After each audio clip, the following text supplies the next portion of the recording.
Welcome pag-usab ni ining atong programa Iglesia ni Cristo and the Bible, Cebuano Edition. Sa mga nangagi natong pagtuon, napamatud-an nato pinaagi sa Biblia nga ang atong Ginoong Hesus Kristo, tawo ug dili Dios sa kahimtang. Ang atong Ginoong Hesus Kristo gipanalanginan sa atong Ginoong Dios og mga kinaiya nga dili makaplagan sa ordinaryong tawo. Apan adunay dili mo dawat ni ining mao nga kamatuoran. Matud pa sa ilang pangatarungan, aduna kunoy mga sita sa Biblia nga nagpamatuod nga ang atong Ginoong Hesukristo tawo ang kahimtang ni adtong anaa pa siya sa yuta, alang kanila aduna kunoy pagpamatuod nga ang atong Ginoong Hesukristo Dios nga nagpakatawo. Nganong nahulog man sila sa maong sayop nga pagtuo. Tungod kay, matod pa nila, ang atong Ginoong Hesukristo kuno, existido na. Una pa siya nahimong tawo. Ug labaw pang katingalahan ni ining ilang pagtuo, aduna pa sila'y gigamit nga mga sita sa Biblia, aron pamatud-an kuno kini. Busa sa atong pagtuon, atong paggahisgutan karon ang pipila sa mga sitas nga ilang gigamit aron pamatud-an kuno, nga ang atong Ginoong Hesukristo, Dios sa kahimtang. Unsa ang usa sa mga sitas nga ilang gigamit aron itudlo nga ang atong Ginoong Hesukristo kuno existido na sa sinugdan. Usa ka pananglitan niini mao ang Juan 8:58. Basahon una namo. Si Jesus mitubag, "Sultihan ko kamo, wala pagani matawo si Abraham, ako mauna." Ang mga tawo nga nagtuo nga existido na ang atong Ginoong Hesukristo sa sinugdan, nagtudlo nga niadtong misulti ang atong Ginoong Hesukristo nga wala pagani matawo si Abraham, ako mauna, maukuno kadto ang nagpasabot nga aduna nay Kristo sa kahimtang sukad pa sa sinugdan. Una sa tanan, dili kami supak sa nakasulat sa maong sitas. Supak kami sa sayop nga konklusyon sa uban may tungod niini nga sitas. Buot namong tinawon ang among baruganan. Si Abraham existido na una pa ang atong Ginoong Hesukristo. Tun-an nato kini. Aduna bay mga pagpamatuod sa Biblia nga existido na si Abraham una pa sa atong Ginoong Hesukristo ug dili mao ang balitad niini. Mapamatud-an nato kini mga higala, gitinaw sa Biblia nga ang atong Ginoong Hesukristo kaliwat ni Abraham. Kini ang atong mabasa sa Galacia 3:16. Karon ang mga saad gihatag kang Abraham ug sa iyang kaliwat, wala ingna ug sa mga kaliwatan nga daw ingon og daghan, kundili ug sa imong kaliwat ingon nga usara nga mao si Kristo. Mga mahal namong magtatanaw, si Apostol Pablo nagtudlo nga ang atong Ginoong Hesukristo kaliwat ni Abraham. Unsa may angay natong masabtan niini, nahibaluan nato nga ang kaliwat sumusunod lang sa giliwatan ug dili mao ang naguna. Sa ato pa si Abraham existido na una pa sa atong Ginoong Hesukristo.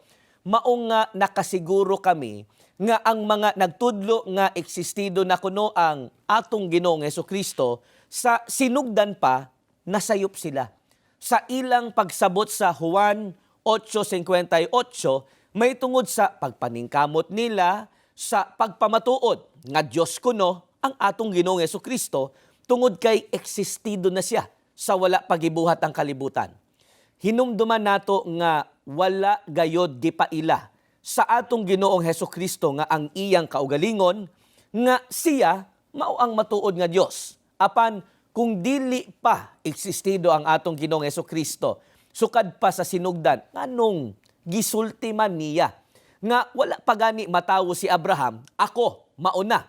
Dili katingalahan nga gisulti niya kini mga mahal namong higala kung ato lang mahinumduman ang nasulat dinhi sa 1 Pedro 1:20 sa usa ka hubad sa Biblia. Mao kini ang nahasulat, basahon namo sa pinulungang Tagalog. Nasa isip na siya ng Diyos bago pa lalangin ang daigdig. Ngunit ipinakilala siya ngayong huling panahon dahil sa inyo. Sa dihang gisulti sa atong Ginoong Hesukristo nga wala pa gani matawo si Abraham, ako mauna dili tungod kay existido na siya sa sinugdan nga sama sa atong Ginoong Dios. Kung mao nganong nahauna man ang atong Ginoong Hesukristo kang Abraham, kung siya kaliwat ni Abraham, tungod kay sa wala pagibuhat sa atong Ginoong Dios ang kalibutan, ang atong Ginoong Hesukristo anaan na sa huna-huna sa atong Ginoong Dios. Ang existido sa sinugdan dili ang atong Ginoong Hesukristo sa kahimtang, kundili ang huna-huna sa atong Ginoong Dios mahitungod sa pagbuhat sa atong Ginoong Hesukristo.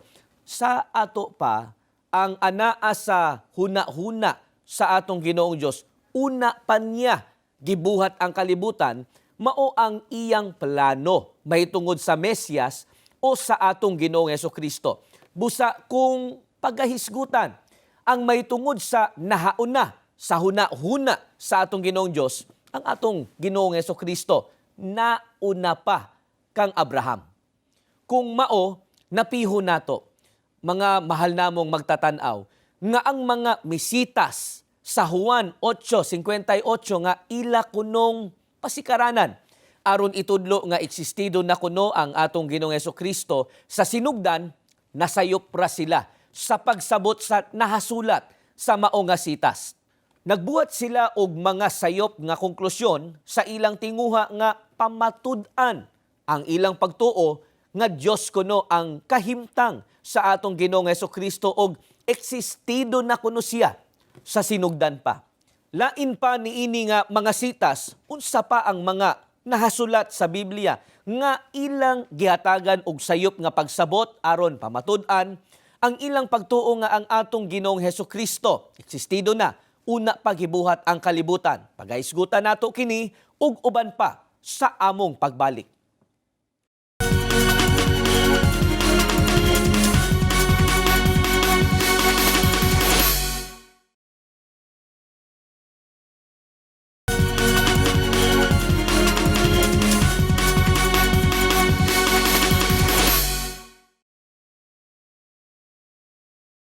Welcome pag-usab mga mahal namong higala, padayon natong hisgutan karon kung unsa pa ang mga nahasulat sa Biblia nga gihatagan o sayop nga pagsabot sa uban aron pamatud-an ang ilang pagtuo nga ang atong Ginoong Hesukristo kuno existido na una pagibuhat ang kalibutan.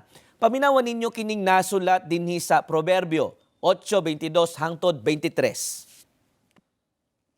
Sukad pa sa sinugdan, gimugna na akong daan sa Ginoo, sa wala pa niya mugnaa ang tanan. Sukad pa sa sinugdan, gipahimutang na ako pag-una. Kining nga sitas kanunay na nga gigamit sa mga nagtudlo nga Diyos kuno ang kahimtang sa atong Ginoong Hesukristo ug aron ilang pamatud-an nga existido na kuno ang Ginoong Hesukristo una pa siya natawo. Apan unsa man ang naa dinhi sa sitas nga nakahuna-huna sila niini, ang pahayag nga sukad pa sa sinugdan gimugna na akong daan sa Ginoo. Sukad pa sa sinugdan gipahimutang na ako pag-una, diha na ako sa wala pa ang kalibutan.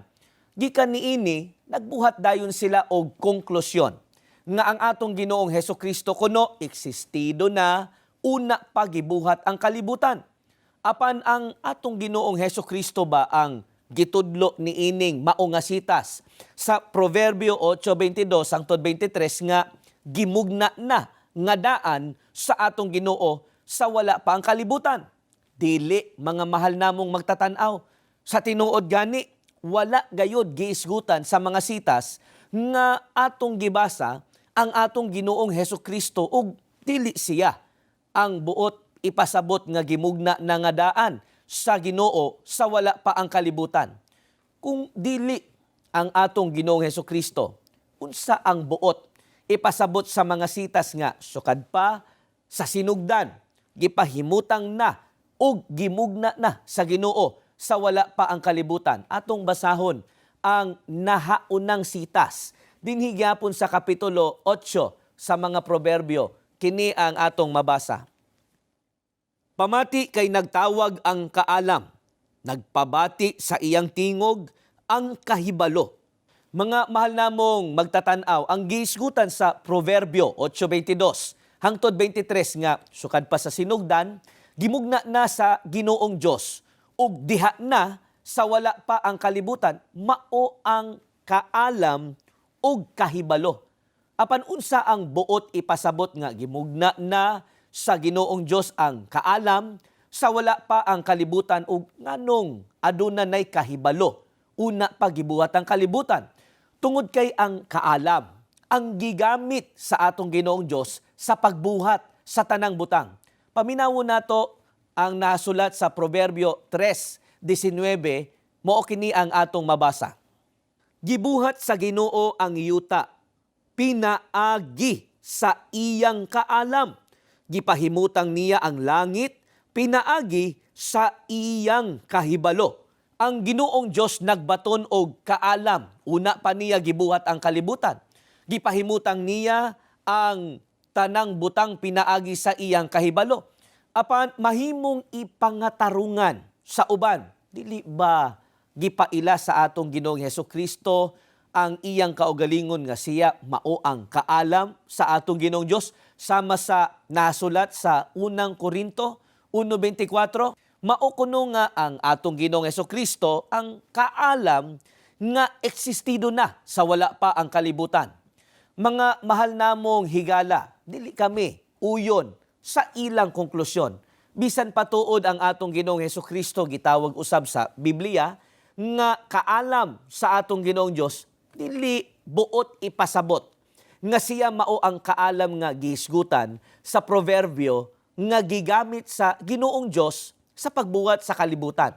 Kung dili sa pagmugna o pagbuhat sa kalibutan, sa unsang paagi ba ang atong Ginoong Hesukristo na himong kaalam sa atong Ginoong Dios? Aron matubag kini, atong basahon ang unang Korinto 1:24 og atong ipadayon sa bersikulo 30. Apan alang kanila nga mga gipanagtawag, mga Hudyo ug mga Gresyanhon, si Kristo mao ang gahom sa Dios ug ang kaalam sa Dios. Kay gumikan kaniya kamo anaa kang Kristo. Kay gumikan kaniya kamo anaa kang Kristo Jesus, nga iyang gihimo nga atong kaalam, atong pagkamatarong ug pagkabinalaan ug pagkatinubos. Sumala sa atong gibasa ang atong Ginoong Hesukristo, mao ang gahom ug kaalam sa Ginoong Dios aron kita mabalaan ug matubos sa atong mga kasalanan. Siya ang kaalam sa atong Ginoong Dios sa kaluwasan.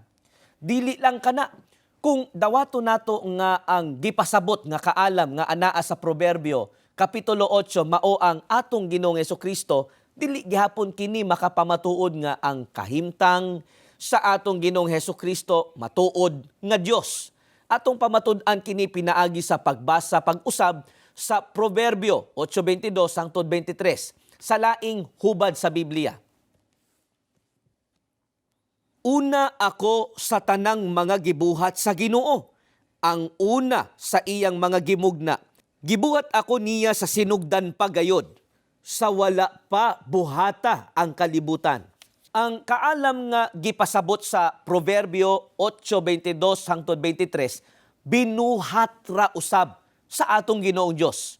Ug unta matagad ninyo mga mahal namong magtatanaw, kung ipamugos gihapon sa uban nga ang atong Ginoong Hesukristo ang kaalam, nga gihisgutan ni ining mga sitas, kinahanglan usab nilang dawaton nga ang atong Ginoong Hesukristo binuhat sa atong Ginoong Dios. Ug tungod kay binuhat ang atong Ginoong Hesukristo, nagpasabot kini nga aduna siya'y sinugdan ug katapusan. Dili siya matuod nga Dios sa kahimtang. Tungod kay ang matuod nga Dios mao ang nagbuhat sa atong Ginoong Hesukristo. mao nga nakasiguro gayud kita nga dili ang atong Ginoong Hesukristo ang buot ipasabot sa proverbio nga gigamit sa Ginoo sa pagbuhat sa kalibutan. Apan ang mga nagtudlo sa sayop nga pagtulunan nga existido na kuno si Kristo sa sinugdan, nangatarungan nga ang Ginoong Hesukristo kuno dili binuhat, kundili kauban nga magbubuhat sa amahan. Kini ba nga pagtulunan, uyon ba sa nahasulat sa Biblia?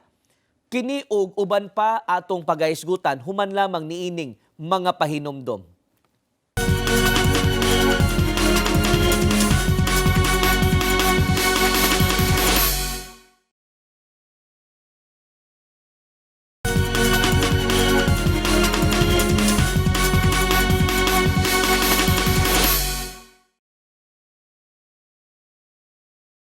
Welcome pag-usab mga mahal namong magtatanaw. Kaganina, nangutan na kita, husto ba o uyon ba sa Biblia ang pagtuo nga ang atong Ginoong Hesukristo kauban nga magbubuhat sa amahan. Mga mahal namong higala, dili kini mao ang gipamatud-an sa Biblia. Paminawon ninyo ang Mateo 1:20 dinhi sa usa ka hubad sa Biblia sa pinulungang Ingles. Mao kini ang nasulat.